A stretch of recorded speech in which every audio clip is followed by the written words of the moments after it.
Welcome to Senior Stay or Go TV. Today our guest is Clay Spiegel. He is a CPA and a professional licensed fiduciary with Lorenz Fiduciary and Accounting Services. And Clay just had a new baby girl. Yeah. And he's getting lots of sleep even. Yes. So today we're going to talk a little bit about year-end tax planning, and there's lots of changes and lots of new things to be aware of. So Clay, tell us a little bit about what we have in store. Sure thing. Well, there's lots of changes. So I think we'll start maybe with charitable giving because that's the time of the year. And so one of the big changes has to do with the standard deduction. So for those of our listeners that are viewers, yeah, we're going to try to keep it. Yeah. So the standard deduction is the minimum that you can deduct on your tax return. So no matter how many deductions you have, you get at least the standard deduction. And so the standard deduction this year almost doubled from the prior year. It's now $24,000 for a married couple. So a lot of people who used to itemize their deductions, where you list out all of them, might not be itemizing anymore. They might fall into the standard deduction. So that's one of the big changes. And charitable gifts is recorded on that itemized deduction form. So that's something to be aware of as we get into the conversation. But when it comes to charitable giving, the first thing that I want people to think about is what we call conscious giving. It's really thinking about what and who you're giving to. And a lot of people get requests regularly about this time donate, donate all year. And we've worked with clients that when we really broke it down, they gave 10 times as much as they intended. Because it's $20 here, it's $50 here. It doesn't seem like a whole lot, but it adds up because it's all year long. And the more you give, the more of those requests that you get. Well, I think I read where there are 50 to 100 charities with the word cancer in it. Yeah, I believe it. I believe it. So you got to make sure you're. And that's part of it, is really thinking about who you're giving to. And so I encourage people to save up all those requests. Make a list, sit down. It can be once a year, it can be this time of year when you're in the mood, or it can be every quarter if you want, whatever you want. Just be conscious about it. Think about who you're giving to, think about how much, and really plan ahead for that. So that's the first rule. The second thing, is... I like the save them up part, because you get inundated and you don't even know how many you're getting. But I get the one free stamp. Or the nickel. Or the nickel. Well, yeah, now it's a dime. I think I got a dime. I have a couple of them. Nickel's not worth enough anymore. So once you've figured out who you want to give to and how much you want to give, think about what you're going to give them. Because it's not just cash that you can give them. Right. There are some charities that take lots of different kinds of assets. And so be creative. Think about what you don't need anymore, don't want anymore, and call the charity to see if they'll take it. But the best things to give are things that have built-in tax. So an appreciated asset, like a stock, is a great thing that you can give, because let's say you bought stock for $1,000 and it's now worth $5,000. If you give that stock to a charity, you get to deduct $5,000 and you don't have any tax because you did not sell that. But if I sell the stock for $5,000, take the cash and give the cash to the charity, I have a $4,000 gain that I have to pay tax on.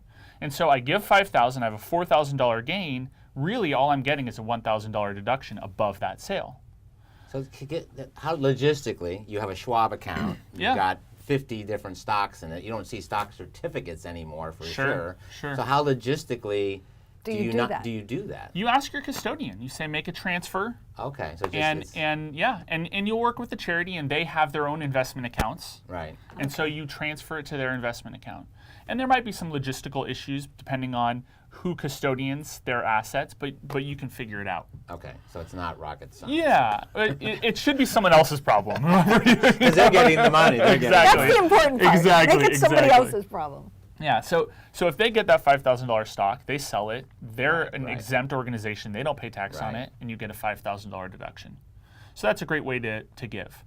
The best way to give is really from retirement accounts.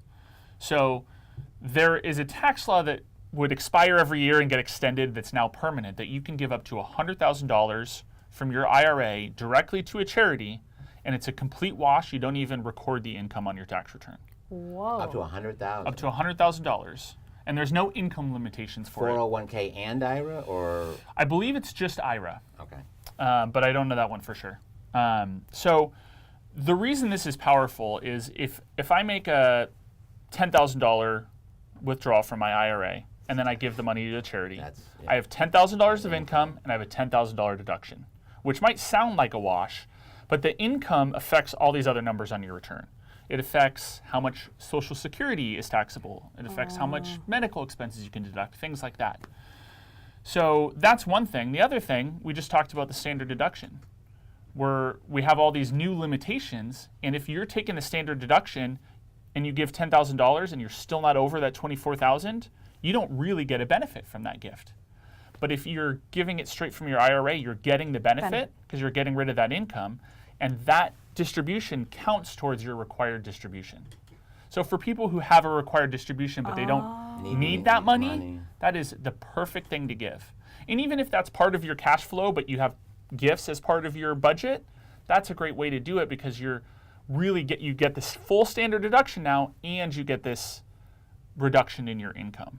So it's really a powerful thing. Are you seeing more people really understand that? Or, I mean, are they coming No, but I talked to every one of my clients about it. When I had my tax meeting last year, I talked to all of them about it, and it became even more powerful this year because of the new tax law. It's always been a powerful thing, but it's even bigger now. Wow. So when I start to do my red kettle thing on Friday, I'm going to ask people to forget money. Give me your IRA. Give me your IRA and stick it in the kettle. I can see how that goes over. I want to see that one. Yeah. Wait till you see my way. Anyway, I won't go. I'll go in that later. We'll talk about that later. But yeah, logistically, it's the same thing. Tell your custodian, write the check directly to the charity. Right, because if you take you can, anything with the IRA. The minute you touch the money. Exactly. It's like a 1031 exchange. You just don't touch the money. Exactly. Right. Yep, okay. Definitely. Awesome. Yeah. So how about personal residence debt? There's some changes to personal residence debt and equity debt and... Yeah. So the changes to mortgage interest is the limitation used to be $1 million of original debt. And so original debt is when you purchase the home, how much you borrow. And so you can deduct the interest on up to $1 million of debt. There's an additional $100,000 for home equity loans. So they capped out at $1.1 million of debt. And now with home equity loans, they're gone. No matter what but they're not gone. And that's a common misconception. Oh. It used to be no matter what you use that money for, you still got to deduct the interest. Now, if you use that money for your home, for repairs, renovations, additions, you can still deduct that interest. So it's not gone. On an equity loan. On an equity line. On an equity line line. of credit. Yeah, exactly. They call them HELOCs. Yes. And so let's say I take out a $100,000 home equity loan, I use $50,000 on my house and $50,000 on a new boat. I can deduct interest on $50,000 of the interest. So basically the interest at the end of the year, I take half and half of it's deductible. But now instead of 1.1 million, the cap is 750,000. And that includes the home equity loan. You don't get extra for that like you used to. So that is a big change, especially here in Southern California. Yeah. That's huge. Exactly. Probably on the East Coast as well. Yeah. So before we go on to the next question, I want to give the viewers a kind of a big picture of who Clay really is, besides being an amazing person, as you know. So here's our field of life, Clay, and you actually are on two positions. Nice. You play two positions on this field of life. I'm a utility player. Yes. Well, but you're got that $20 million contract. Just kidding.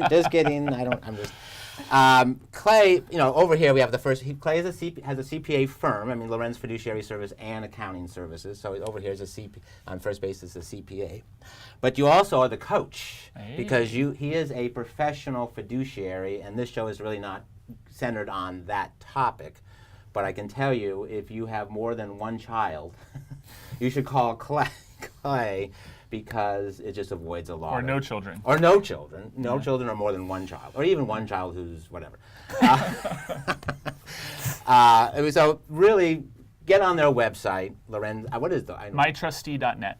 MyTrustee.net, and really check out how they will fit into this field of life beautifully to help you have the best quality of life as moving forward. Because Patty and I this year, I think, have seen more drama amongst heirs than... It actually makes your own family feel not so dysfunctional. That's true. Really. For all those that just got back, and this, we're in the end of November, for all those that just got back from Thanksgiving, and you go, oh my gosh. And we still have another holiday to go. We still have to go through this whole family thing one more time in December. Please get on their website and understand what Clay and his firm, partner, principal, what are you, a principal or a partner? Both. You're both. Okay. Well, that's one of the things we talk about Thanksgiving. When there's a death in the family and the family is handling the business side of things now, what's Thanksgiving going to be like? You know? What's Thanksgiving going to be like when your uncle's in charge of your money? Not so fun. Yeah. Yeah. We had. We'll go off track. We always do.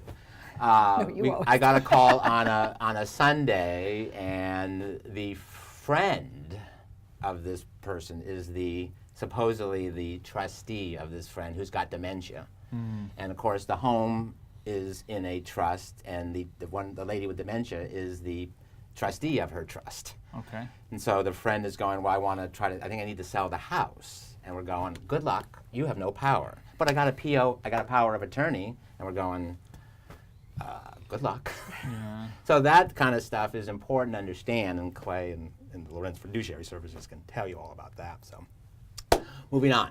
Hero loans. Hero loans. I don't even know what that actually stands for, and I forgot to look it up, but please be careful about them. Tell us about that. Yeah, so it stands for Home Energy Renovation Opportunity. Oh, good job. So HERO is a government program that provides financing to do energy efficient related projects to your house. So solar is the biggest one. And the problem with them, it's a nice way to get funding to do something that you couldn't afford on your own that's good for the environment and good for your cash flow. But they're being sold as if the payments are tax deductible. And that's the dangerous part. So what happens is when you pay back that loan, you pay it through your property taxes. So they're saying it's a property tax deduction, but it's not, and it's not deductible. What happens is when you pay your property taxes, there's two parts to it. There's the actual property tax, and then there's your HERO payment. And the HERO payment is not tax deductible. And on top of that, the interest rates can be 11%. Yes. And they don't really tell you that. I think I found that out by calculating it when I was looking into solar for myself. And there's plenty of banks that are financing solar that to not do. give much lower interest rates. The other thing I think that a lot of people don't understand is that loan is a lien against your title. It is. And so when you go to sell the property, that lien needs to be paid off. Exactly. And everybody's in shock. Yeah, no, you're right. And if when I actually financed solar for myself, and when I did that, I did it through a bank, and it was only on the equipment. It was not on my house. So that was a big difference.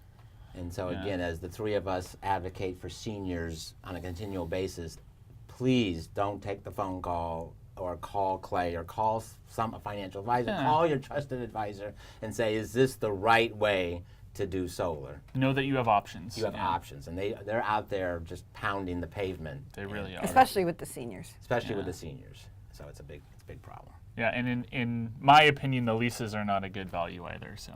No. Well, again, going to sell a home when somebody has a lease on it, there's a whole other set of circumstances. Yeah, makes it difficult. Yeah. So what is SALT? SALT. So salt in this conversation is... it's not bad for your artery. No. Yeah. Yes, it is. It's state and local tax. And so the reason that's part of everyone's conversation now is that there's a new limitation on how much you can deduct. So with the new tax law, you cap out at $10,000 of how much you can deduct of state and local taxes. So for most people, that includes your state income tax and your property taxes. And so Southern California here, our property taxes might get us there alone. We also have high state income tax.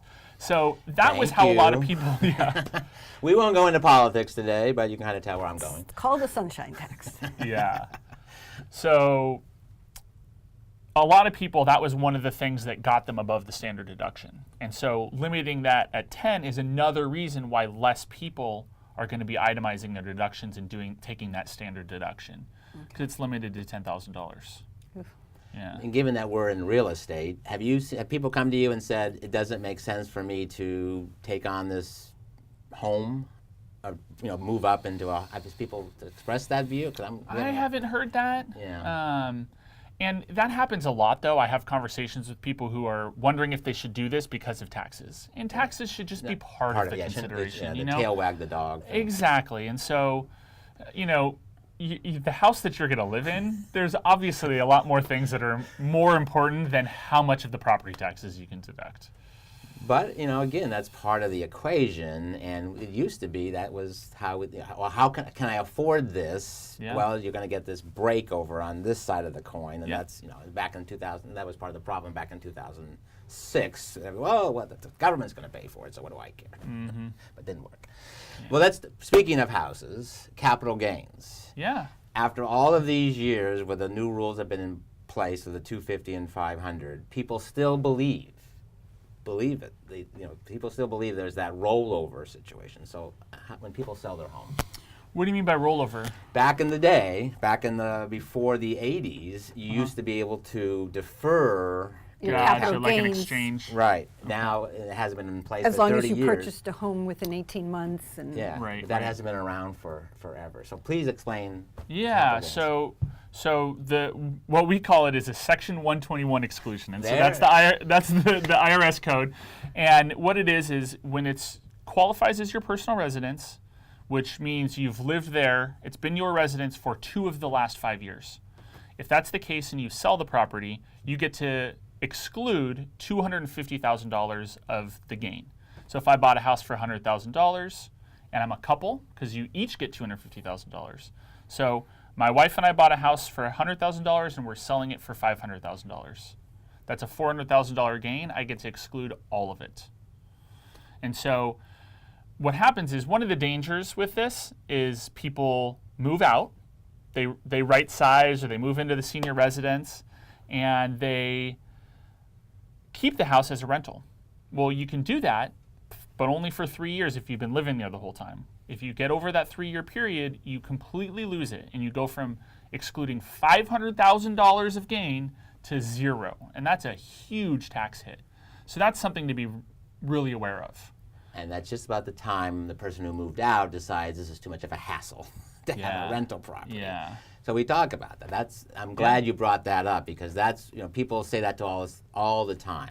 We're just going to keep it as a rental. We're going to keep it as a rental, and I go, well, great, that's fantastic, but. Yeah. And sometimes they keep it as a rental for good reason, because that income helps offset the care that their loved one needs. Yeah. So we understand that, but just be aware. Right, yeah. exactly. I have a client that I did that for, and I have it as a rental now, but I have marked on my calendar, this is the day that it becomes no longer, we lose that exclusion. So just again, the minute you change it to a rental let's say you change it into a rental in 2019, are you all taking depreciate? Is there going to be recapture of depreciation? There is. And so, to explain for depreciation recapture, sorry. On a rental property, you get to deduct depreciation, and you spread that out over the lifetime of that asset. And so if you take depreciation, which is an ordinary income deduction, so that's a greater deduction than capital gains. It helps. So when you sell it, all that depreciation you took, you have to pay tax on it at the higher rate than capital gains taxes. And so the next thing that I would lead into is a step up in basis. And so if you do make the mistake and you get over that 3-year period and you're worried about taxes, you can keep it until yourself, or if it's a husband and wife, one of the spouses passes away, then you get a step up in basis. And the step up in basis is whatever the fair market value is on that date of death, that's now your tax basis. So if you bought it for $100, it's now worth $5. Your basis is now $500,000, and you can sell it with no gain. And does it have to, again, the question that we always get is titling. So it can be community property with the right of survivorship to get the step up in basis, right, or in the trust. In the trust. In the trust, correct. And titling is important, and that's something to consider, because if you don't title it correctly and the spouse passes away, you might only get a half step up in basis. And I had a client a couple years ago, his mother had an apartment building and gave him half of it. Oh, and before then she passed and then away. she died a year later. And it was maybe $400,000 in tax that he wouldn't have had to pay if she just would have waited. They would have come and talked to me before they made that decision. And we get asked that a lot by Yeah. clients. Should I put my children on the title of my home? And we're like, no. Yeah. There's so much misconception and mistakes out there. So please, call this guy. Okay. And whether it's me, just talk to a professional. Talk to your attorney, talk to your financial advisor, talk to your CPA. Use them. These guy over here, first base, second base, or your general manager. Yeah. And a lot of people think of their CPA as just the person that files their return. Oh no. But no. Not if you they're know, doing tax planning. And that's where they earn their money, is helping you save money before, Agreed. Yeah. Agreed. Patty? I think we touched on just about everything. Well, Did no, we miss he anything? wanted to save the best for last. That The okay. 401k question. And the IRA rollovers. Sure. Okay. We'll save the best for last. That's for Okay. now. Okay. Well, my first bit of advice when it comes to retirement accounts is talk to your professional, because they're very complicated. And the reason we saved this for last is because I was worried about this taking our entire time, because there's just so many issues involved in them. So the important thing is talk to your estate planning attorney, talk to your CPA, make sure you're doing it the right way to be able to stretch that out as long as possible. And so a couple things to be aware of is that a spouse can roll over an IRA. If they're the beneficiary of their spouse's IRA, they can just move it all into their own IRA. And if they don't have one, they can open one and roll it in, and then it's treated as if it's just your own IRA. And so that's a really big deal. If it's not a spouse, you can't roll it over, but you can still stretch it. And it might be based on the life expectancy chart of the person who died, or based on your life expectancy on this chart. That's how you would stretch it out. But there's a So is this after 72 and a half? It depends on when the 70 and a person half, passed I'm away. sorry. So an inherited IRA no matter how old you are, you still have to take a required distribution. Okay. And depending on when the person died depends on if it's on your life expectancy or on theirs. Okay. And so one of the things that has changed over the years, they used to say never make your trust the beneficiary of your IRA. Oh, is that thought changing? It has changed a little bit, and the reason it changed is there's a lot of ways to slip up and make it not qualify to stretch. And if it doesn't qualify to stretch, that means you have to liquidate the whole thing in 5 years and pay tax on the whole thing over a 5-year period. And so I don't want to get into all the details of how you can screw up, but that's where you need to make sure your trust is drafted properly and your successor trustee knows what to do so that it still qualifies. And so that's why they wouldn't do it, because it was complicated. And if you have multiple beneficiaries, you use the life expectancy of the oldest one. So if you have beneficiaries that range in big difference in age, you might have to pull it out faster than if it was just to those people individually. That's one of the other reasons they didn't like it. But what changed is there was a bankruptcy case that made inherited IRAs not protected assets.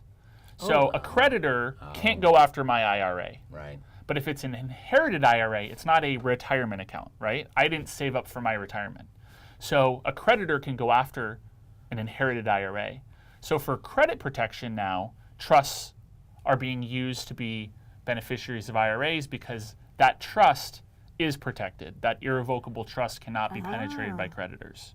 So that's one of the reasons why people's minds have changed about them. So that's obviously not a fit for everybody, but that's one of the reasons. Is there like a dollar limit to thinking about putting it in your trust? Like, does it need to be a certain amount in the IRA to even consider that, or? Not necessarily. I think your thought is about administrative costs. Correct. And so the administrative cost, if it's a family member, might be nothing, but they might screw it up too. But if it's a smaller account, it might not matter if they screw it up. So it's really specific to a person whether it makes sense or not, because it might not be that much money, but it might be a lot of money to the person receiving it, and it might be important that they stretch it out. And if I inherit an IRA, I can pull the whole thing out tomorrow. And I might spend it all and then realize I have a really big tax bill and I can't pay it anymore. So because the person might not be financially aware, would be a good reason to put it in a trust, because then someone else controls how much comes out and how much gets spent. And that makes sense. Yeah, and dollar values are all different to other people. Wow. Because that was a question we got yesterday at a presentation about, do I put my IRA in my trust? And we kind of said, we're not attorneys, we're not CPAs, call them. But in general, it's always been kind of no, up until today. Yeah, I think the answer is be careful if you do. The answer is call Clay at Lorenz Fiduciary Services and really understand. And I am the biggest advocate of only paying what you have to and allowing yourself that luxury of if you save money on taxes, maybe you will give more to a charity, and so that they can do the most good with it. That's the Salvation Army thing. So that's my story, and that you don't know what you don't know, and just because everybody thought, well, now I don't have to itemize and it's going to be simpler, that's the farthest thing from the truth. And if it's a big financial transaction, just make the call. Right. The worst case scenario is they're gonna, it's not the worst case scenario, but they might say, oh yeah, don't worry about it, you're fine, and you wasted that 5 minutes on a phone call. So we thank you, Clay. I think we covered a lot. So you're going to have to re-watch this several times because there's a lot of moving parts and pieces to this, and you really need to understand that. So we thank you for joining us today. I hope we gave some year-end tax advice and planning to people that they can, one, contribute more to charities and at least be thinking about that, do it safely so that they're not contributing to the wrong or charities that aren't. And just giving them the questions to ask when you don't know what to ask. Right. It's always, having the questions to know what to ask. And we thank you and happy holidays to you and your family and your new little one and all that. He was just, where were you? I don't even, Chicago Express? Or? The Polar Express. Polar Express. Jeez, Ron. It's been a while for you, huh? My millennial children, will you please get married and have children so I can be no, I'm not. Now that is permanently on. Yeah. That's forever on. Your kids are going to kill you. They're going to kill me. I'm sorry, Ryan, Jason, and Lauren. You can do whatever you want.